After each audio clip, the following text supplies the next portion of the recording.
मैं समुंदर हूँ तुम किनारा बन जाना, मैं रहूं बेचैन तो तुम सहारा बन जाना। मैं हूँ खामोशियों की गहराइयों में, तुम मेरी बातों का इशारा बन जाना। मैं जो बिखर जाऊं कभी राहों में, तो तुम मेरी तकदीर का सितारा बन जाना। मैं और तुम मिले एक दुआ की तरह, मैं और तुम यूं मिले एक दुआ की तरह। मैं एक कहानी बनूं और तुम इशारा बन जाना। स्वागत है साथियों आपका आपके YouTube चैनल हिंदी ज्ञान विहार में।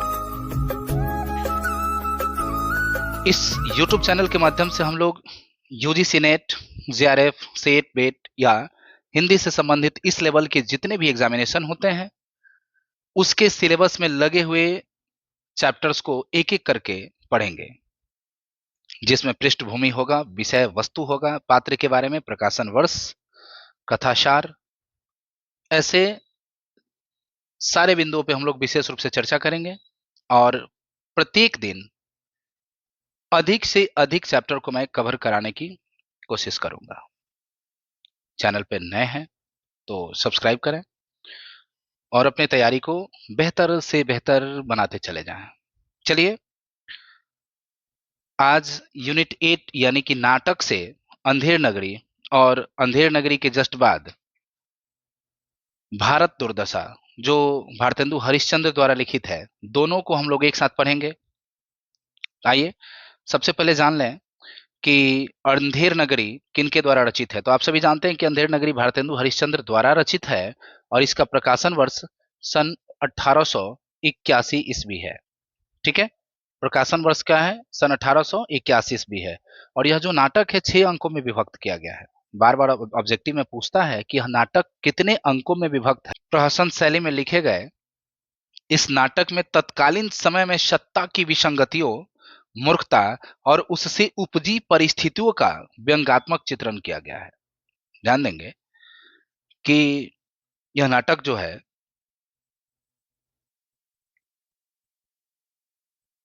तत्कालिक समय में सत्ता की विसंगतियों, मूर्खता और उससे उपजी परिस्थितियों का व्यंग्यात्मक चित्रण किया गया है। ठीक है, इसके पृष्ठभूमि में हम लोग देख लेंगे कि यह नाटक भारतेंदु हरिश्चंद्र द्वारा एक दिन में रचा गया। समझ रहे हैं ना? एक दिन में रचा गया है और उसी दिन दशाश्वमेध घाट पर खेला भी गया। यह नाटक एक दिन में रच करके और खेला भी गया। ठीक है, कहा जाता है कि भारतेंदु ने एक जमींदार को लक्ष्य करके, इस चीज को ध्यान रखेंगे, भारतेंदु ने एक जमींदार को लक्ष्य करके उसे सुधारने के लिए यह नाटक रचा था और भारतेंदु ने इसे प्रहसन कहा है ना। लक्ष्य किसको किया? तो एक जमींदार को, और जमींदार को लक्ष्य करके इस नाटक को लिखे एक दिन में और इसे खेला भी गया। और खेलने के जस्ट बाद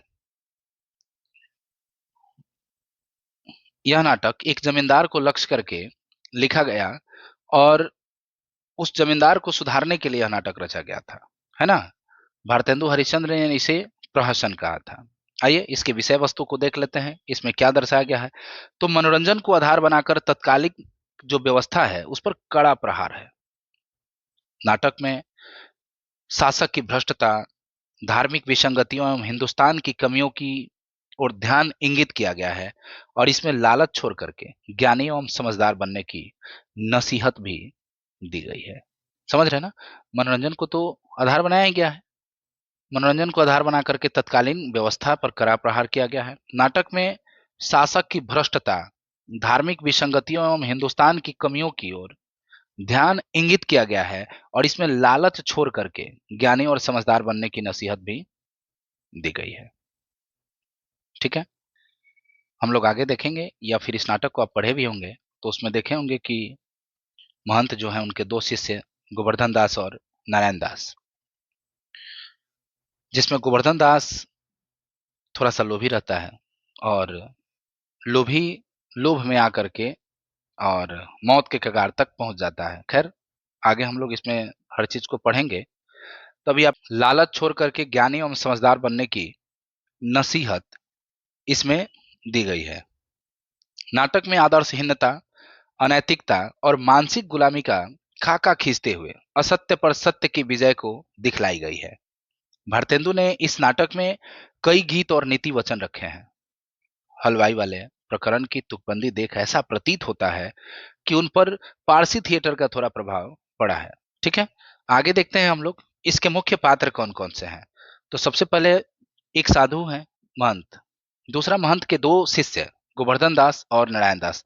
गोवर्धन दास जो है लोभी शिष्य है, और दूसरा जो शिष्य है उसके बारे में भी हम लोग चर्चा करेंगे। इस तरह से जब बाजार का दृश्य आता है तो उसमें कबाब वाले कबाब विक्रेता है, घासीराम जो चना बेचते हैं, नारंगी वाला है, नारंगी बेचने का काम करता है, हलवाई है जो मिठाई बेचता है, कुंजरिन है, इस पे थोड़ा सा ध्यान देंगे, कुंजरिन जो है वो सब्जी बेचने वाली है। इस कुंजरिन के बाद मोगल है, मेवे और फल बेचता है ना। पाचक वाला है, चूरन विक्रेता है, इसका भी कथन बहुत दमदार है। मछली वाली है, मछली बेचने वाली, जाति बेचने वाले एक ब्राह्मण है। इसके बाद एक राजा रहते हैं जो चौपट है, चौपट राजा है ना। इसके बाद मंत्री, चौपट राजा का मंत्री रहता है। दो नौकर रहते हैं राजा के। इसके बाद फरियादी रहता है जो राजा से न्याय मांगने आता है, उसकी बकरी जो मर जाती है ना। कल्लू बनिया है जिसकी दीवार से फरियादी की बकरी मरी रहती है।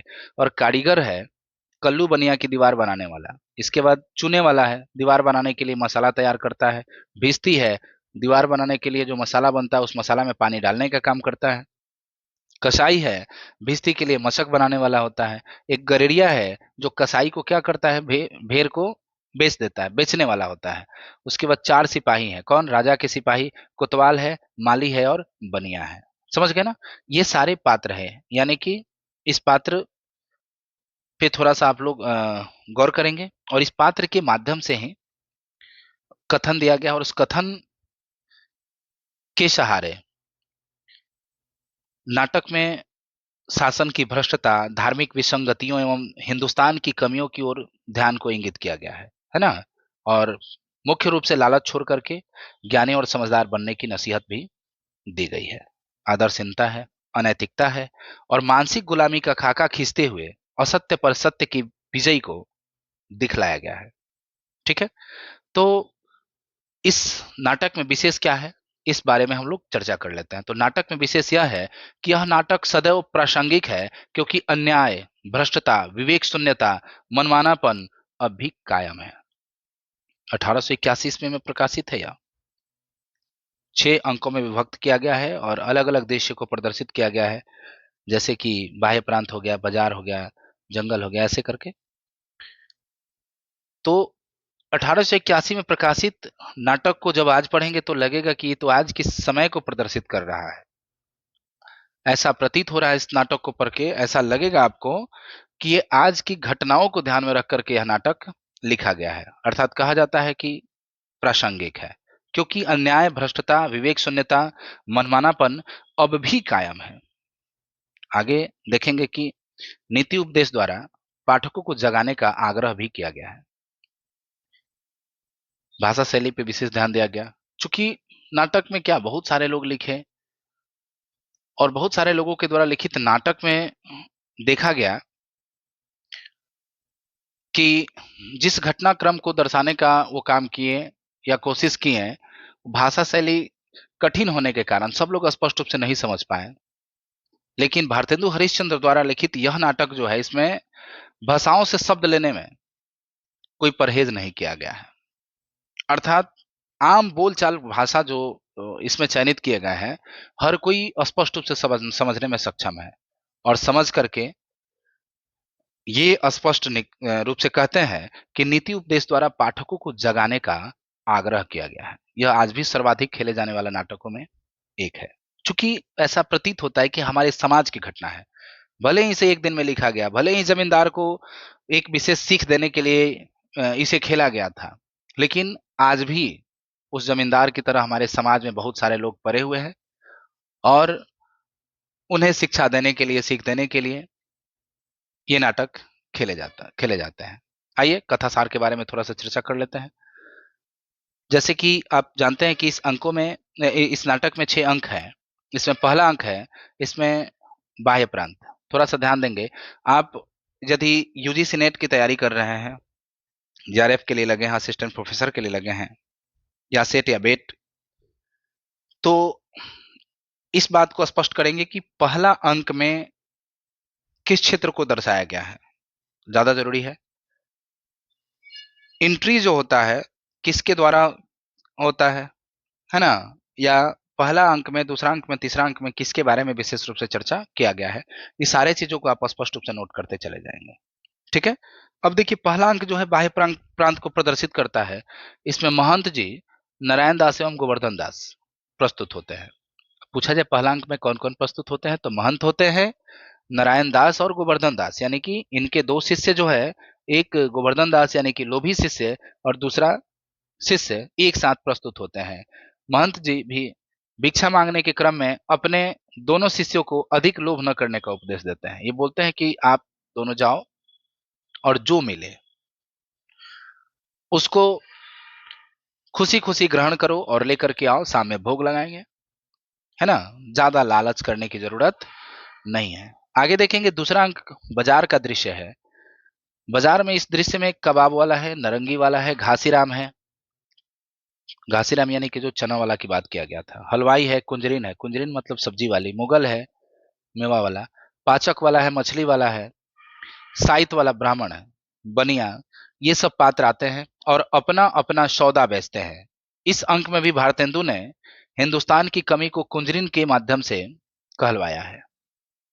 समझ रहे ना। अब आपसे पूछा जा सकता है कि दूसरा अंक में कौन कौन आते हैं, तो दूसरा अंक बाजार का है, तो बाजार में जितने बेचने वाले लोग हैं सभी के सभी मौजूद हैं।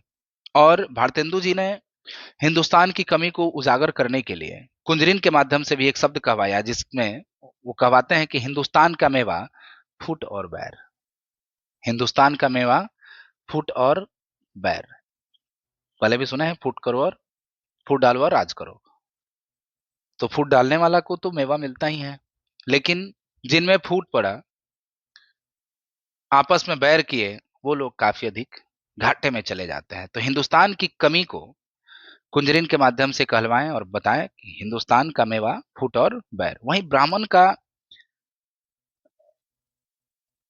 अपनी जात बेचना, धर्म एवं कर्म से विहीन हो जाना, इस चीज को दर्शाया गया है पाचक वाले के द्वारा। देश में व्याप्त भ्रष्टता उजागर होती है, जैसे साहब लोग जो चूरन खाता सारा हिंद हजम कर जाता। इसमें घुसखोरी को विशेष रूप से मुद्दा बनाया गया है। आज भी देखते हैं किसी कार्य को करने के लिए जाइए तो वहां चूरन देना ही पड़ेगा, और छोटे छोटे चूरन, थोड़े थोड़े चूरन के रूप में सारे हिंद को हजम करने की क्षमता साहब लोग रखते हैं। इस चीज को भारतेंदु हरिश्चंद्र ने अपने नाटक में स्पष्ट रूप से दर्शाया, जो पहले भी था और आज भी है। भ्रष्टाचार बढ़ाने में अगर इस देख भ्रष्टाचार बढ़ाने में अगर इसके बारे में सोचा जाए तो सबसे बड़ा योगदान ये साहब लोग का ही है। बिना डोनेशन का, बिना घूस का तो कोई कार्य करेंगे नहीं, और चूरन के रूप में थोड़ा थोड़ा लिए जाते हैं और ऐसे सारा हिंद को हजम कर जाने की क्षमता रखते हैं। ठीक है। तो पहला अंक बाह्य दृश्य था, दूसरा अंक जो है बाजार है। अब आते हैं तीसरे अंक में। तीसरा अंक में गोवर्धन दास 7 पैसे में खरीदी हुई 2.5 सेर मिठाई लेकर के गुरुजी से मिलता है, लौटता है, तो वे पूछ बैठते हैं कि बच्चा किस धर्मात्मा की कृपा हुई, तो गोवर्धन दास टके सिर वाली दास्तान सुनाता है। जैसे सुन गुरुजी को नगर के बारे में आशंका होती है और वे अंधेर नगरी छोड़कर चलने को कहते हैं, पर गोवर्धन दास लालच में पड़ करके उनके साथ नहीं जाता है। तीसरा अंक है गोवर्धन दास 7 पैसे में खरीदी गई 2.5 सेर मिठाई लेकर आता है। गुरुजी देखते हैं कि अरे भाई, इतना मिठाई इसको कौन दे दिया, किस धर्मात्मा की कृपा हो गई। तो गोवर्धन दास बताता है कि नहीं, किसी धर्मात्मा की कृपा नहीं हुई है, यहाँ पर ऐसा ही चलता है, टके सेर है सब कुछ, जो लीजिए सब टके सेर। मैंने 2.5 सेर मिठाई ले ली। गुरुजी सुने और अचंभित रहे, उनको आशंका होती है और वे अंधेर नगरी छोड़कर चलने को कहते हैं, पर गोवर्धन दास कहता है ना, इतना सस्ता चीज, इतना बढ़िया मिठाई इतने कम पैसे में और कहीं मिलने वाला नहीं है, अर्थात हम जाने वाले नहीं है। गुरुजी की आज्ञा का पालन नहीं करता है। गोवर्धन दास लालच में पड़ करके उनके साथ नहीं जाता है। चौथा अंक राजसभा की है। इस अंक में पीनक में बैठा राजा एक फरियादी की बकरी मर जाने पर कलू बनिया कारीगर चुने वाले, भिस्ती, गरेरिया को छोड़ करके अंत में अपने ही कोतवाल को ही फांसी का दंड देता है। समझ पा रहे हैं? ना तो फरियादी के बारे में सोचता है। सजा देने के बाद फरियादी की तो बकरी ही मर जाती है। सजा देने की बात अगर किया जाए तो कल्लू बनिया है, कारीगर चुने वाला है, भिस्ती है, गरेड़िया है, ये सबको छोड़ देता है और अपने कोतवाल को ही फांसी का दंड दे देता है। सब लोग सोच में पड़ जाते हैं, अरे भाई आखिर ऐसा हुआ क्यों? तो जब सवाल किया गया कि क्यों, तो वो अंत में बताते हैं कि उनकी सवारी निकलने के कारण ही बकरी दबकर मर गई। यह नाटक का सबसे रोचक अंक है। ना उनकी सवारी निकलती और ना ही बकरी भागती, ना दबती और ना ही दब करके मरती। ठीक है, तो स्पष्ट रूप से बताते हैं कि उनकी सवारी निकलने के कारण ही बकरी दब करके मर गई, अर्थात कोतवाल को ही फांसी की सजा दी जाए। यह नाटक का सबसे रोचक अंक माना गया है। 4 अंक हुआ। 5वां अंक अरण्य का है। इस अंक में गर्दन मोटी होने के कारण फांसी के लिए गोवर्धन दास प्यादों के द्वारा पकड़ लिया जाता है। होता है ना, सबसे मोटी गर्दन वाले व्यक्ति को फांसी देनी है, तो इसमें पकड़े जाता है बेचारा गोवर्धन दास। चूंकि सस्ता सब कुछ मिल रहा है, मोटा ये है, गर्दन मोटी है, तो होता है कि चल तुम्ही को फांसी दिया जाएगा। पकड़ लिया जाता है और तमाम फरियादों के बावजूद उसे फांसी के लिए घसीट लिया जाता है। रिक्वेस्ट करता है, भाई हम गुनाह क्या किए हैं, हम तो दोषी हैं नहीं, तो हमको फांसी क्यों? लेकिन ऐसा उसके एक नहीं सुने जाते, कोई उनका उसका एक नहीं सुनता और उसे घसीट करके फांसी के लिए लेकर चले जाते हैं। अब बेचारा गोवर्धन दास गुरुजी को याद करता है, गुरुजी यानी कि महंत जी को। तो जैसे ही गोवर्धन दास फांसी पर चढ़ने को होता है, गुरुजी को याद करते हैं गुरुजी, और नारायण दास आ पहुंचते हैं और बोलते हैं, भाई तो अंधेर नगरी है और बिना मतलब का इसे फांसी मिल रही, तो कुछ ना कुछ तो दिमाग लगाना ही पड़ेगा जिससे इसे फांसी से बचाया जा सके। तो महंत अपनी चतुर बुद्धि द्वारा बैकुंठ जाने की बात कहकर सबको फांसी चढ़ने के लिए उद्वेलित कर देता है। कहते हैं कि इस शुभ मुहूर्त में जो व्यक्ति फांसी पर चढ़ेगा, जो व्यक्ति फांसी पर चढ़ेगा उसे बैकुंठ की प्राप्ति होगी। तो कहता है, सबको छोड़िए, मैं ही फांसी चढ़ जाता हूं। सब लोग बोलते हैं, नहीं नहीं आप नहीं चढ़िए, मैं चढ़ जाता हूं। फिर बगल वाला कहता है, नहीं मैं चढ़ जाता हूं।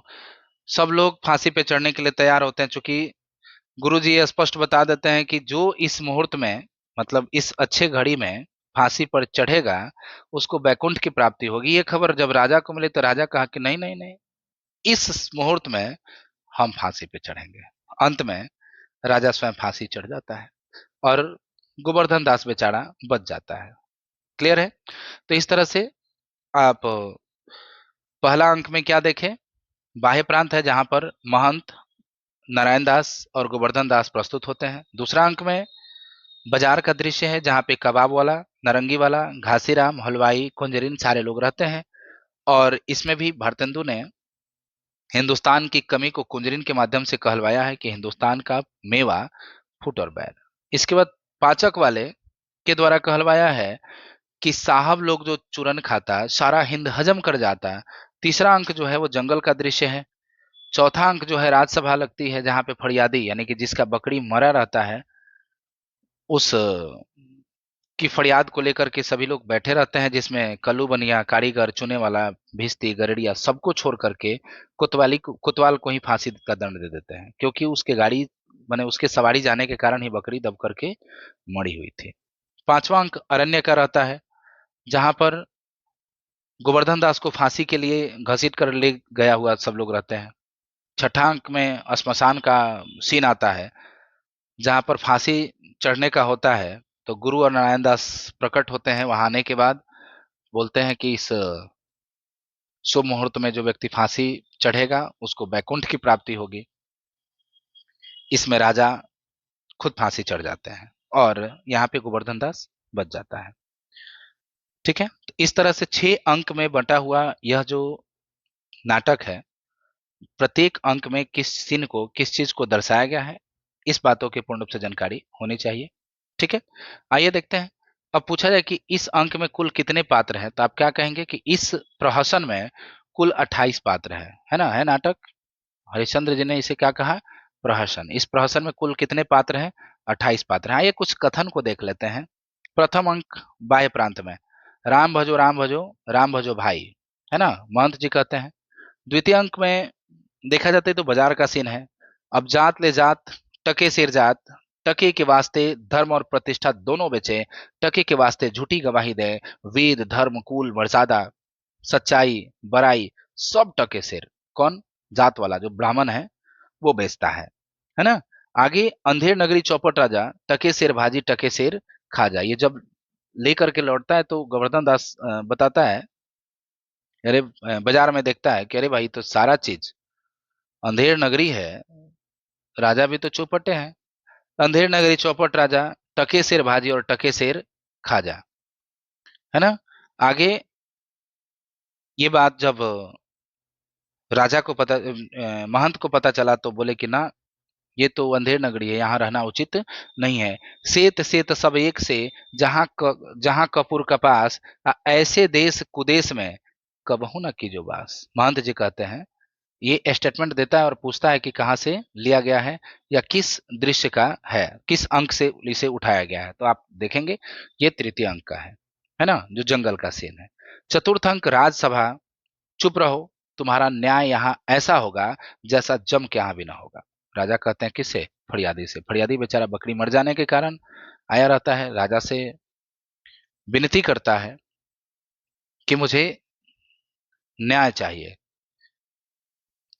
लगता है कि भाई सब तो चौपटे है, तो कहीं न्याय में गड़बड़ी हो जाए, इस बात पे राजा कहते हैं कि चुप रहो, तुम्हारा न्याय यहाँ ऐसा होगा जैसा जम के यहाँ भी ना होगा। पंचम अंक आता है अरण्य का, वेश्या जोड़ी एक समाना, अंधाधुंध मच्ची सब देशा, मानहु राजा राहत विदेशा। ये कौन कहता है, गोवर्धन दास। छठा अंक श्मशान का होता है, जहां न धर्म न बुद्धि नहीं नीति न सुजन समाज, ते ऐसे ही आपहु न से जैसे चौपट राज। ठीक है, तो इस तरह से छठा अंक का कुछ कथन है। ये कथन को आप लोग एक नजर जरूर देखेंगे, है ना। कुछ खास नहीं है, विशेष नहीं है, एक बार में आप लोग स्पष्ट रूप से कवर कर पाएंगे, दोबारा पढ़ने की भी जरूरत नहीं पड़ेगी। भारतेंदु हरिश्चंद्र द्वारा रचित एक और नाटक है भारत दुर्दशा, जो 1876 ईस्वी में है। यानी कि अभी हम लोग जो पढ़ रहे थे, कौन सा पढ़े, अंधेर नगरी। तो अंधेर नगरी जो है 1881 में प्रकाशित हुआ था और ये 1876 में, है ना। उससे पहले ये प्रकाशित हुआ है। सन याद रखना इसलिए जरूरी है कि कभी कभी क्रम पूछता है किसका प्रकाशन कब हुआ है, तो क्रम विशेष रूप से याद करना है। ठीक है, तो इसका प्रकाशन वर्ष 1876 है और भारत की तत्कालीन राजनीति व सामाजिक दुर्दशा का प्रतीकात्मक चित्रण इसमें किया गया है। तो भारत दुर्दशा जो है, इसका प्रकाशन वर्ष क्या है, 1876, और भारत की तत्कालीन राजनीति व सामाजिक दुर्दशा का प्रतीकात्मक चित्रण इसमें किया गया है। समझ सकते हैं आप, ठीक है। तो इसका विषय वस्तु क्या है, इसके विषय वस्तु में देख लेते हैं कि क्रांतिकारी नाटककार भारतेंदु ने तत्कालीन अंग्रेजी राज्य द्वारा किए गए अत्याचारों की अप्रत्यक्ष निंदा के लिए भारत दुर्दशा नाटक की रचना की। समझ सकते हैं, भले भूमि हमारी, मजदूर हमारे, मेहनत करने वाले सभी लोग हमारे, और मालिक अंग्रेज हुआ करता था, तो डायरेक्ट खुलकर उसका विरोध तो हम नहीं कर सकते। सैनिक उसका, नियम उसका, कानून उसके, सारा चीज उसके हाथ में है, सत्ता उसके हाथ में है, तो डायरेक्ट प्रत्यक्ष रूप से तो उसका निंदा हम नहीं कर सकते। तो भारतेंदु हरिश्चंद्र अप्रत्यक्ष निंदा किए, और अप्रत्यक्ष निंदा करने के खातिर उन्होंने भारत दुर्दशा नाटक की रचना की। इस नाटक में भारतेंदु ने प्राचीन परंपरा के गौरव तथा वर्तमान जीवन की विसंगतियों पर गंभीर रूप से प्रकाश डाला है। इस नाटक में भारतेंदु ने प्रतीकों के माध्यम से भारत की तत्कालीन दयनीय स्थिति का वर्णन किया है। प्रतीक के माध्यम से भारत के तत्कालिक दयनीय स्थिति जो है उसका वर्णन भारतेंदु हरिश्चंद्र जी ने किया है। भारतेंदु ने समाज की पतनोन्मुखता को नाटक के माध्यम से सामने रखा है, यानी कि पतन होने का मुख्य कारण क्या है, इस चीज को यह स्पष्ट किए हुए है। यह एक दुखांत नाटक है। भारतेंदु ने इस नाटक को लास्य रूपक भी कहा है ना। इसको क्या कहा उन्होंने? लास्य रूपक भी कहा है। अब आपसे पूछा जा सकता है कि भारतेंदु ने अपने किस नाटक को लास्य रूपक कहा, तो आपको ध्यान रखना होगा कि भारत दुर्दशा। किसको जी? भारत दुर्दशा को, है ना। इस नाटक की कथा वस्तु 6 अंकों में विभक्त है। जैसे कि अभी हम लोग पढ़ रहे थे अंधेर नगरी, वो भी 6 अंक में था और यह भी 6 अंक में है ना। ये ध्यान रखेंगे। इसके बाद मुख्य पात्र की चर्चा कर लेते हैं हम लोग। तो इसमें ज्यादा पात्र नहीं है। मुख्य पात्र में पहला भारत है, और भारत के बारे में कुछ इस तरह से बताते हैं कि नाटक में भारत नायक के रूप में है और वह नाटक के दूसरे अंक में आता है। अब पूछा जाए कि भारत का आगमन कब होता है, किस अंक में होता है, तो आपको स्पष्ट रूप से बताना है कि वह दूसरे अंक में आता है। नाटक में भारत अपनी अत्यंत दिनहीन दशा पर रोता भी है, और अंत में भारत दुर्देव के भय से मूर्छित हो जाता है और उसकी यही मूर्छा मृत्यु में बदल जाती है। दूसरे अंक में एंट्री होती है किसकी? भारत की। और भारत की दिनहीन दशा पर यह बहुत दुखी होता है, रोता है, और अंत में भारत दुर्देव के भय से यह मूर्छित हो जाता है और यही मूर्छित मृत्यु में बदल जाती है। अगला दुर्देव की बात की जा रही है, भारत दुर्देव की, है ना। ये दूसरा पात्र है। यह नाटक में खलनायक के रूप में आता है और यह एक शक्तिशाली चरित्र है। यह नाटक के तीसरे अंक में आता है। यह नाटक के तीसरे अंक में आता है। पूछा जाए कि भारत दुर्देव का आगमन कब होता है, तो आप स्पष्ट रूप से बताएंगे कि तीसरे अंक में। पूछा जाए कि भारत का आगमन कब होता है, तो आप क्या कहिएगा? दूसरे अंक में। ठीक है, आप क्या कहेंगे? दूसरे अंक में। तो खलनायक के रूप में आते हैं भारत दुर्देव, और यह एक शक्तिशाली चरित्र है। यह नाटक के तीसरे अंक में आता है। अगला है, तीसरा की बात कहें, तीसरे पात्र की, तो भारत भाग्य है। वो कौन है जी? भारत भाग्य है। तो भारत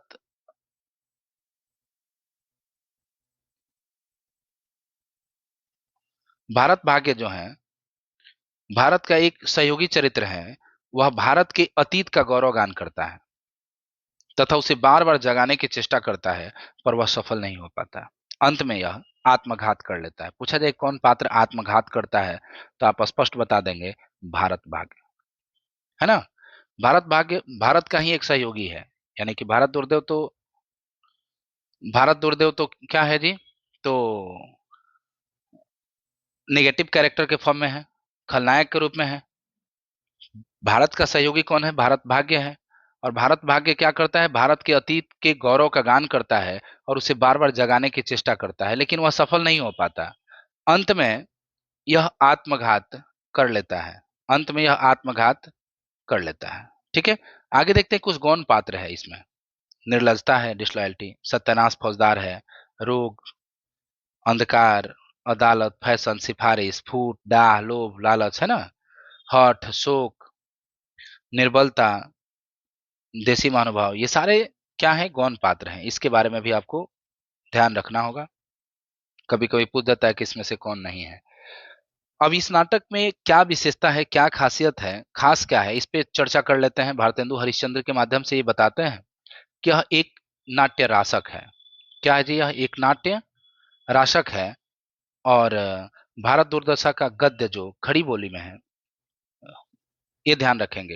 ये भी बार बार पूछता है कि भारत दुर्दशा का भाषा क्या है। तो आप देखिएगा कि जो इसका गद्य रूप है, यह खड़ी बोली में है, लेकिन पद्य रूप जो है वो ब्रज भाषा में है। गद्य रूप खड़ी बोली में और पद्य रूप जो है वो ब्रज भाषा में है। भारत दुर्दशा हिंदी का संभवतः पहला ऐसा नाटक है जो राजनीतिक विषय वस्तु पर आधारित है ना। ये ध्यान रखेंगे कि राजनीतिक विषय वस्तु पर आधारित भारत का पहला नाटक कौन है, तब क्या कहिएगा? भारत दुर्दशा। ठीक है। नवजागरण के दौर में भारतेंदु की इस नाट्य कृति ने एक मशाल की भूमिका निभाई है। भारतेंदु नाटक में भारत का धन विदेश जाने पर लिखते हैं कि अंग्रेज राज सुख साज सबे सबे सब भारी, है ना। पै धन विदेश चली जात इहे अति सवारी। अंग्रेज राज सुख साज सबे भारी और पै धन विदेश चली जात इहे अति सवारी। ठीक है, ये कब बताते हैं? भारत के धन जो है विदेश जाने पर। ठीक है, अब ये तो क्या था, इसकी विशेषता रही। अब आगे हम लोग देखते हैं इसके कथासार को। तो भारतेंदु हरिश्चंद्र द्वारा लिखित इस नाटक में, यानी कौन से नाटक? भारत दुर्दशा में, पहला अंक है, एक योगी आकर के लावनी गीत गाता है और इसी गीत में वह भारत के प्राचीनतम गौरव एवं वर्तमान दुर्अवस्था पर प्रकाश डालता है। एक योगी का आगमन होता है और वह लावनी गीत गाते हैं। लावनी गीत गाने के में वह भारत के प्राचीनतम गौरव एवं वर्तमान दुर्अवस्था पर प्रकाश डालता है, यानी कि प्राचीन में भारत की स्थिति क्या रही और आज क्या है ना। ये पहला अंक पूछा जाता है, पहला अंक में क्या। तो दूसरा अंक की बात करें, इस अंक में भारत स्वयं आकर क्रंदन करता है कि जिस देश के लोग अपनी मातृभूमि को सुच्याग्रम न दास्यमी विना युद्धेन केशव द्वारा सुरक्षा प्रदान करते थे, वही के लोग आज क्या कर रहे हैं। अंग्रेजों का राज्य होने पर सोचा था कि हम अपने दुखी मन को पुस्तकों से बहलाएंगे और सुख मानकर जन्म बिताएंगे, पर वहां भी निराशा ही है। अंत में वह ईश्वर का स्मरण करता है, पर वह भी नहीं करने पाता। तब भय से मूर्छित हो जाता है और निर्लजता एवं आशा आकर उसे ले जाती है। ध्यान रखेंगे, ये निर्लजता एवं आशा जो है इसके दो पात्र हैं जो आकर इसे ले जाते हैं। अब आते हैं तीसरे अंक में। तो तीसरे अंक में भारत दुर्देव आता है। अब पूछा जाए कि भारत दुर्देव का आगमन कब होता है, तो दुर्देव जो है तीसरे अंक में आता है और भारत दुर्दशा का पूरा विवरण प्रस्तुत करता है। अकाल, महंगाई, रोग, अनावृष्टि, चौफूट, है ना, बैर के साथ साथ प्लेग, टिकस, कालाधन इत्यादि का भी उल्लेख करता है। ठीक है, यानी कि पूछा जाता है कि भारत की इस दुर्दशा का मूल कारण क्या है, तो ये बताते हैं कि अकाल है, महंगाई है, रोग है, अनावृष्टि है, फूट है, बैर है, प्लेग, टिकस, कालाधन, ये सब कुछ का उल्लेख वो स्पष्ट रूप से करता है। उसके बाद अंग्रेजी शासन में भी हिंदुओं में सुधार नहीं हुआ और वे अंग्रेजों से अवगुण ही ग्रहण करते रहे। जैसे मान लीजिए कि अंग्रेज अपना शासन चलाए तो उनके लिए तो उनमें कुछ अच्छाई भी रही, गुण और अवगुण दोनों रहा, तब तो वो सफल बने रहे उस समय तक। तो ये अंग्रेजों से अवगुण ही ग्रहण करते रहे और आज भी प्रायः 95% हिंदू, और आज भी प्रायः 95% हिंदू निरक्षर हैं। साक्षरों में कुछ ही सुशिक्षित हैं और इस अंक में भारत दुर्देव के फौजदार सत्यानाश जी आते हैं और भारत के निजी दोषों का भारत दुर्देव के सैनिकों के रूप में विवरण प्रस्तुत करते हैं। धर्म की आड़ में भारत की जो दुर्दशा हुई है वह उल्लेखनीय है तथा मत मतातर का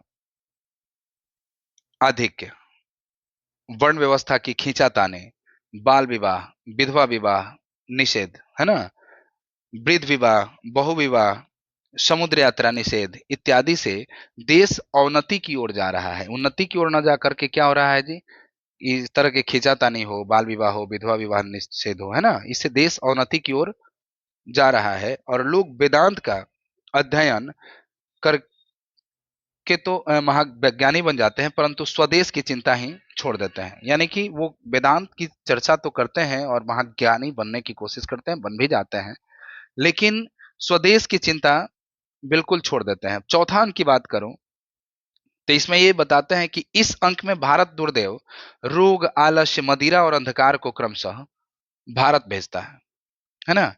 यहाँ रोग के लोग पर अट्टहास करते हुए कहता है कि यहाँ के लोग रोग की दवा न करवा करके झाड़ फूंक में ही प्राण खो देते हैं।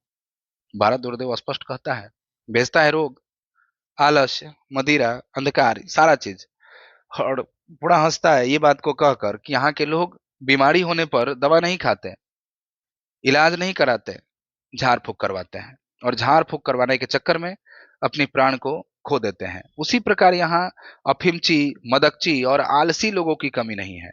अज्ञान रूपी अंधकार ने भारत को चारों तरफ से घेर लिया है।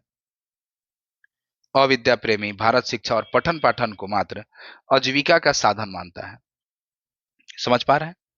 ये स्पष्ट कहते हैं कि यहाँ आलस बढ़ा हुआ है, रोग होने पर झाड़ फूक के चक्कर में पड़ते हैं। अफिमची, मदकची, आलसी लोग, है ना? ये भारत को चारों तरफ से घेर लिया है और भारत शिक्षा और पठन पाठन को मात्र आजीविका का साधन मानता है। ठीक है, पांचवा अंक की बात किया जाए तो इस अंक में भारत की दुर्दशा को सुधारने के लिए एक कमेटी का दृश्य है जिसमें सभापति तथा उसके 6 सहयोगी सदस्य हैं। ध्यान देंगे, कमेटी बनता है ना भारत की स्थिति को सुधारने के खातिर, उसमें सभापति और 6 गो सहयोगी सदस्य, 6 और 1 सभापति 7 हुए। एक बंगाली रहते हैं 6 सदस्य में, एक महाराष्ट्रीय रहते हैं, एक कवि महोदय रहते हैं, एक पत्र संपादक रहते हैं और 2 देसी महानुभाव रहते हैं, है ना? बंगाली सदस्य हंसते बंगाल वाली प्रसिद्ध कहावत को चरितार्थ करते हैं। कवि नायिका बन करके अंग्रेजों से स्वयं की रक्षा करना चाहते हैं जो अनौचित्यपूर्ण है। संपादक तथा आर्टिकलबाजी की प्रशंसा में लगे हैं। महाराष्ट्रीय सज्जन जो है स्वदेशी वस्त्र पहनना और सार्वजनिक संस्थाएं स्थापित करना चाहते हैं और देसी सभ्यजन कुछ कह नहीं पाते हैं, बस चापलूसी को ही ध्येय मानते हैं। और अंत में डिसलॉयल्टी पुलिस आकर के सभी को क्या करती है, पकड़ लेती है। ठीक है, इस तरह से पांचवा अंक में इस सारे चीजों की चर्चा किया गया है। देखिए इस तरह से इसमें टॉपिक सेलेक्ट किए गए हैं कि आप आसानी से किसी भी यूनिवर्सिटीज के एग्जामिनेशन में भी चर्चा कर सकते हैं, लिख सकते हैं और अच्छे अंक प्राप्त कर सकते हैं। और साथ ही साथ बाय पार्ट अगर आप इसको पढ़ेंगे, जैसे कितने सदस्य थे, चाहे भारत की दुर्दशा को सुधारने के खातिर कमेटी बनी तो उसमें कुल कितने सदस्य चुने गए थे, सभापति के अलावे कौन कौन लोग थे, चाहे 4 ऑप्शन दे देता है और कहता है कि इसमें से कौन उस कमेटी में नहीं थे। तो इस तरह के प्रश्न पूछे जाते हैं तो आप स्पष्ट रूप से सही उत्तर लगा करके आ सकते हैं। ठीक है, छठा अंक में है कि इस अंक में भारत भाग्य आता है जो प्राचीन गौरव तथा वर्तमान दुर्दशा का संक्षेप में परंतु ओजपूर्ण भाषा में चित्रण करता है। वर्तमान भारत की दुर्दशा पर उसे ग्लानि होती है, वह परतंत्रता, ईर्ष्यों, द्वेष इत्यादि संसार के संपूर्ण कलंकों से लांछित होते हुए भी मिटा नहीं। ऐसे शक्तिहीन देश का मिट जाना ही श्रेयस्कर है। छठा अंक में बताया जाता है कि भारत भाग्य आता है कौन, जो भारत का सहयोगी रहता है, जो प्राचीन गौरव तथा वर्तमान दुर्दशा का संक्षेप में परंतु ओजपूर्ण भाषा में चित्रण करता है। भारत का क्या गौरव था और आज दुर्दशा हो गई, इस दुर्दशा का मूल कारण क्या है, जो भारत दुर्दैव स्पष्ट रूप से बता चुका है ना? वह परतंत्रता, द्वेष इत्यादि संसार के संबंधित कलंकों से लांछित होते हुए भी मिटा नहीं और ऐसे शक्तिहीन देश का मिट जाना ही श्रेयस्कर मानता है। धुआहू भारत अपजस पंका आ मेटहू भारत भूमि कलंका, ये हरिश्चंद्र जी लिखते हैं। नाटक के अंत में भारत भाग्य आत्मघात कर लेता है तथा नाटक नाटक का अंत जो है दुखमय हो जाता है, दुखांत हो जाता है। अब इसमें कुछ उदाहरण है, जैसे पहला में है, रोहू सब मिलके आवहू भारत भाई, लरी वैदिक जैन डुबाई, पुस्तिका सारी, है ना? अंग्रेज राज सुख साज सबे सजे सब भारी, है ना? अंग्रेज राज सुख साज सजे सब भारी, ये योगी गाते हैं। चौथा अंक, दुनिया में हाथ पैर हिलाना नहीं अच्छा, मर जाना पर उठ के जाना नहीं अच्छा, ये कौन कहता है? आलस कहता है। पांचवा अंक में कवि वचन सुधा पत्रिका का जिक्र किया गया है डिसलाल्टी के द्वारा।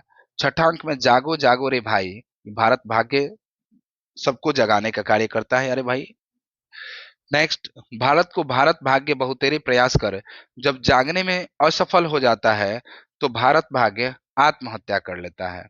ठीक है, देखता है कि हमारा सारा कोशिश जो है वो बिल्कुल नाकाम रहा। चलिए, इस तरह से दो नाटक, अंधेर नगरी और भारत दुर्दशा, भारतेंदु हरिश्चंद्र द्वारा लिखित, हम लोग देखें। उम्मीद करता हूं इस चीज को देखकर आप इसके मुख्य कथन, मुख्य तथ्य को समझ लिए होंगे, समझ गए होंगे, और इससे नोट्स बनाएंगे। नोट्स बना करके इससे संबंधित जो भी प्रश्न पूछे जाते हैं सारे ऑब्जेक्टिव को क्लियर कर लेंगे। ठीक है, मिलते हैं जस्ट नेक्स्ट वीडियोस के साथ नए चैप्टर को लेकर।